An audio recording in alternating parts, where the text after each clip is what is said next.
안녕하세요. 고양이풀입니다. 여러분, 과자 드실 때 상세 정보 읽어보는 편이신가요? 저는 과자든 마실 거든 손에 뭔가 들려있으면 먹으면서 읽어보는 편인데요. 초코비 먹방을 하면서 상세 정보를 읽다가 문득 이게 생각났어요. 이건 제 작업 책상 연필꽂이인데 다이소에서 샀던 이 연필꽂이가 육각형 모양이라 조금만 손보면 딱 초코비 모양으로 만들 수 있을 것 같았어요. 그리고 이 연필꽂이 높이가 낮아서 이런 긴 붓은 꽂아두기 불안했는데 겸사겸사 높이도 높여주기로 했습니다.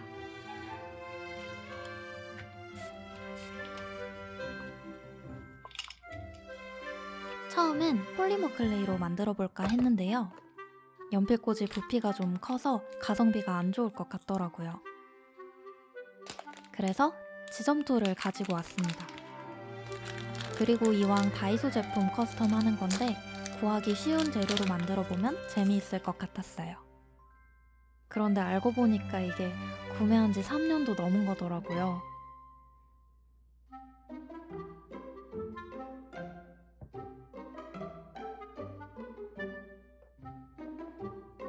버리고 새 지점토를 사올까 하다가 버리기 아깝기도 하고 영상을 봐주시는 분들 중 누군가는 굳은 지점토를 살려 쓰는 걸 보고 싶어 하시지 않을까 하는 생각이 들어서 이걸 한번 잘 살려서 써보기로 했습니다. 이건 각봉이라고 검색하면 많이 나오는 도구인데요. 케이크 시트를 일정한 두께로 자르거나 쿠키 반죽을 밀어낼 때 쓰이는 베이킹용 도구로 알고 있어요. 식용 재료가 닿는 도구라 알루미늄이나 스텐으로 만들어진 경우가 많은데 저는 지점토를 미는데 사용할 거라 아크릴 재단하는 곳에서 다른 거 주문하면서 겸사겸사 같이 주문했어요. 어차피 사포로 한 번 더 갈아줄 거라 꼭 필요한 도구는 아니에요. 지점토는 처음엔 물 좀 묻혀서 주무르면 괜찮아지겠지 했는데 안쪽이 너무 단단해서 주물러지지가 않더라고요. 그래서 일단 밀대로 냅다 밀어 펴기로 했습니다. 제가 자주 사용하는 클레이인 폴리머 클레이도 처음 사용할 때에는 단단해서 반죽이 어려운데 이렇게 생긴 프레스 기계를 사용하면 금방 말랑해지거든요. 하지만 지점토 전용 프레스 기계는 없으니까 오늘은 제가 직접 기계가 되어보도록 하겠습니다. 사실 갈라짐이 심하면 접어서 여러 번 다시 밀어 펼 각오도 하고 있었는데 다행히 한 번 밀어 편 걸로도 표면이 괜찮아 보여서 이대로 사용하도록 할게요. 잘 밀어 펴준 반죽을 눈금이 있는 커팅 매트로 옮겨주고 가로는 연필꽂이의 한 면 가로 길이인 6cm로 세로는 초코비의 비율을 생각해서 15cm 정도로 잘라줍니다. 지점토가 말라 있어서 바닥에 덜 들러붙는 게 또 장점이긴 하네요. 육각형이니까 같은 방식으로 총 6면 만들어줄게요. 두 번째 반죽은 봉지에 물이랑 같이 넣어서 밀봉해뒀더니 첫 번째보다 훨씬 반죽이 수월했어요. 너무 늦은 밤이라 첫날은 이렇게 2개만 만들어두고 퇴근했습니다. 아, 물이랑 같이 밀봉하는 방법이 효과가 좋은 것 같아서 나머지 반죽들도 찢어서 물 넣고 밤새 밀봉해 두었어요. 다음 날입니다. 만들어둔 것들은 뒷면도 잘 마를 수 있게 뒤집어주고 나머지 4개도 마저 만들어줄게요.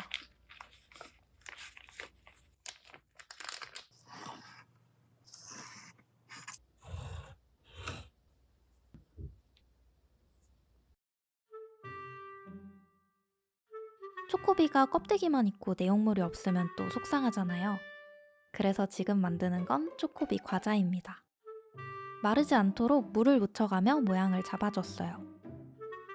이 과자들은 마지막에 작품에서 중요한 역할을 할 예정입니다. 그리고 단단하게 굳을 수 있게 이틀 정도 여유를 두고 말려줬어요.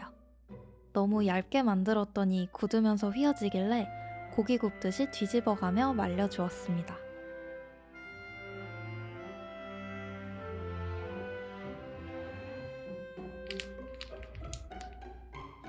이제 이걸 연필꽂이에 붙여줄게요.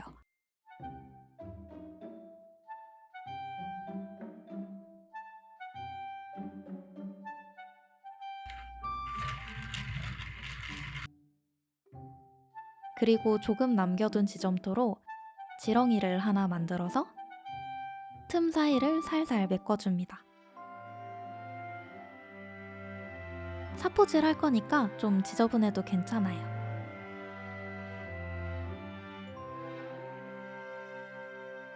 모서리 6곳 모두 메꿔주고 또 하루 정도 말려줬습니다.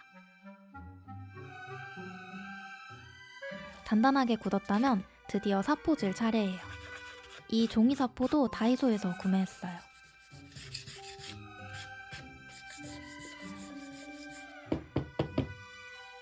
사포를 구부려서 모서리도 살짝 갈아줄게요. 과자는 울퉁불퉁한 게 마음에 들어서 많이 갈아내진 않았어요.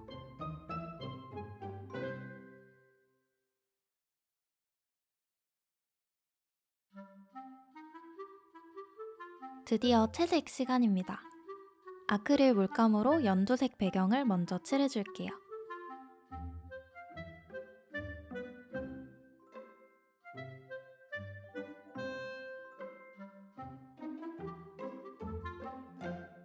배경색이 마르는 동안 과자도 같이 칠해줍니다.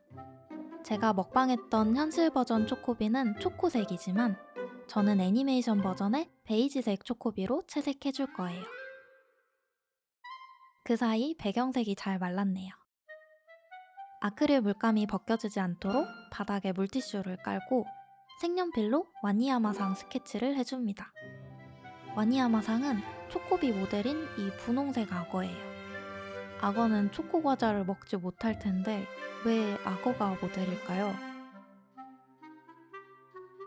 같은 생각을 하며 스케치해 주었습니다. 이제 스케치를 따라 채색해줄게요.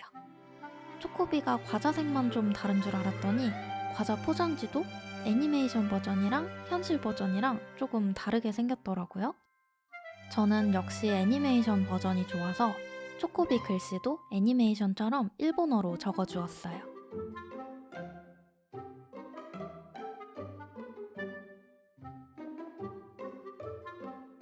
지금 보시는 장면은 10배속입니다.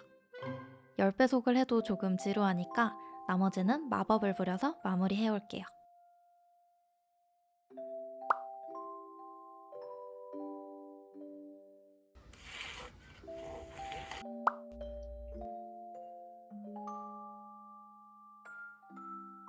과자는 애니메이션에 나오는 무늬도 그려줬어요.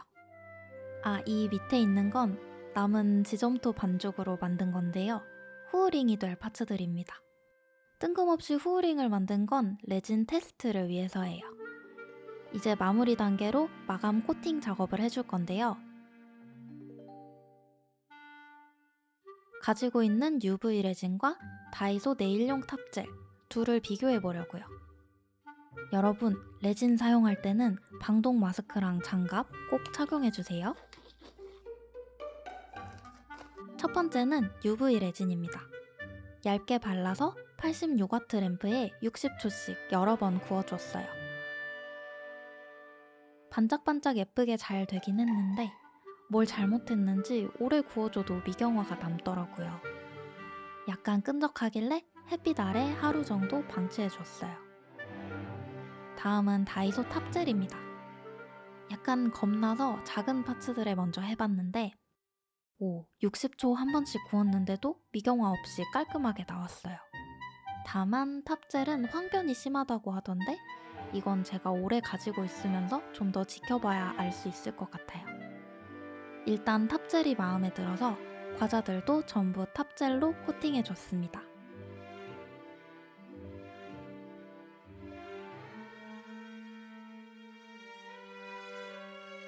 테스트도 해봤으니까 이제 연필꽂이를 코팅해볼게요. 처음엔 탑젤로 마무리할 수 있겠다 싶었는데 팁이 너무 작아서 바르는데 한 세월이 걸리더라고요. 그리고 면적이 넓어지니까 약간 울퉁불퉁하게 코팅이 되는 것도 조금 아쉬웠어요. 그래서 다시 레진을 꺼내왔습니다. 이왕 하는 거 유리알처럼 깨끗하게 코팅하고 싶어서 이번엔 중점도 레진으로 가져왔어요. 잘 퍼뜨려주고 60초씩 3분 정도 경화해줬습니다. 훨씬 예쁘죠? 미경화도 없이 잘 굳었어요. 탑젤로 코팅한 것도 이 맛이 있긴 한데 이번엔 반짝반짝 유리알 코팅으로 마무리해볼게요. 나머지 면들도 전부 코팅해주면 초코비 연필꽂이 완성입니다.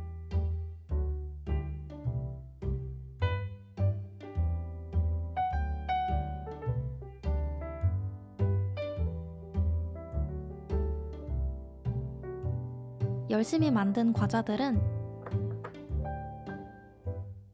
예쁜 색 볼펜을 골라 붙여서 연필꽂이에 꽂아줄게요.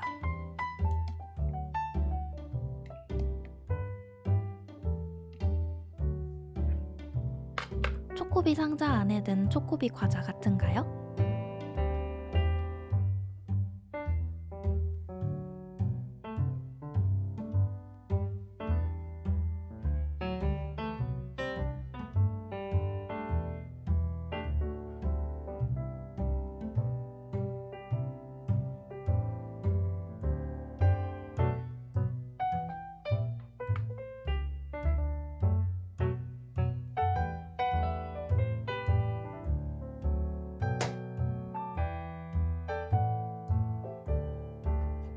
저는 더 귀엽고 더 많은 이야기가 담긴 작품으로 금방 돌아올게요.